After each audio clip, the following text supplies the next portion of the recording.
right, we're back on the Hampton Road Show, back to Monday and that routine. We all know why we love the weekend so much. It's because we have less on our plates, hopefully, to do, or more things. At least if we're busy doing things we enjoy. But do you ever wonder how some families manage to get it all done and still have time for the important stuff like sleep and their families? Joining me now with some tips on how to manage that balancing act is Chenequa Moults. She's a parent education coordinator from Hampton Healthy Families Partnership. Welcome back. Hello, thank you for having me. So we're all ready for the golden piece of advice, the how-to. I mean, how do you do it? How do you strike that balance? And if I had all the answers, I would be a millionaire. I know, but it does seem like, everybody's busy, but it does seem like some folks are better at managing the same amount of commitments than others. So what are they doing right? I think a lot of it is how you prepare yourself. Okay. I think it's the way in which you take a glimpse at what it is you need to get completed. I think it's important to try to balance your day daily. Okay. I think sometimes people try to do it in too large of a time frame. Yeah.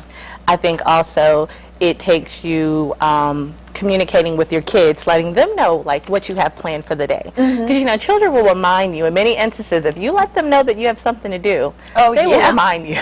Oh yeah, I mean, or they will launch a torpedo right through it, right? Whatever you have, planned. Very much so. Do you need to budget time for unpredictable things?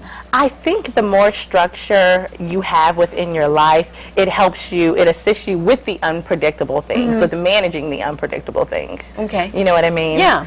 Because we also know children thrive off of structure as well as we do. So when those things that are unforeseen that can't come across, it helps you be able to adjust it better, to it better. We know you have tips for moms, dads, and children. You already covered one, which is the planning and the communicating with your children what the plan is. Yes. What else do we need to do? I would also suggest utilizing your resources. Yeah.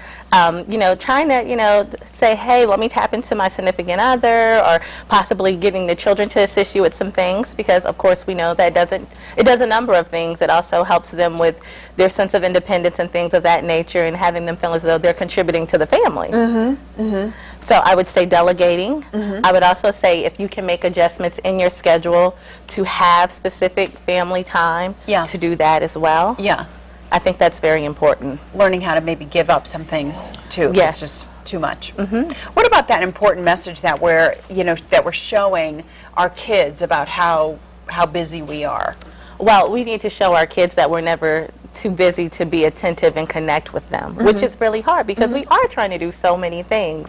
But the thing that is so important is you have to nurture yourself before you can nurture someone else. Yeah. And so you have to make sure you make some time for yourself as well. Easier said than done sometimes. You talked about that that daily routine about helping kids, if there's a bag that needs to be packed for football practice. A lot of times as mom, we put all of that back on our list instead of maybe encouraging the child, Joey, to pack his bag for football practice. Very much so. If you start to get a little pushback from your kids on that, when you start trying to delegate a little bit, how do you talk to them about, their role in their activities? I think you go and talk with them and say, we're a family, we're a team, and we're all just trying to do the very best that we can. And man, I would really appreciate it if you could help mom out right now and, pack your bag for football practice. Yeah. And then once they do it, of course, the major thing is praise, praise, praise. Oh, you did so awesome with that. Thank you so much. Yeah. Most of the time from the praise, the children will want to do it again. Okay. Let's talk about sleep very quickly with the time that we have left, because usually that is the pool where parents pull from when they want more time. That's where they take it away sometimes. Staying up later to get things done, getting up earlier to get things done. It happens, but one thing is for certain, it's very important that you give significant amount of rest, because it plays a major effect in how things go throughout the remainder of the day. So if you don't get the necessary rest, you are certainly going to feel it, and it's going to have an effect on how well you're able to perform for the rest of the day. Yeah. And make mistakes. If you're very tired, much so. you make mistakes. You don't want to make mistakes with your kids. Yes. So that's very true. All right, so get your sleep and get organized. If you need more time in your life, don't take it away from your sleep time. Use those tips to stay organized, and you'll find you have more time maybe than you think to get it all done. If you have more questions, you can reach the Healthy Families Partnership at their website, hampton.gov/healthyfamilies, or give them a call at 727-1300. All right, thank you very much. Thank you for having me. We'll see you next time. Okay. I'm going to take my notes and go.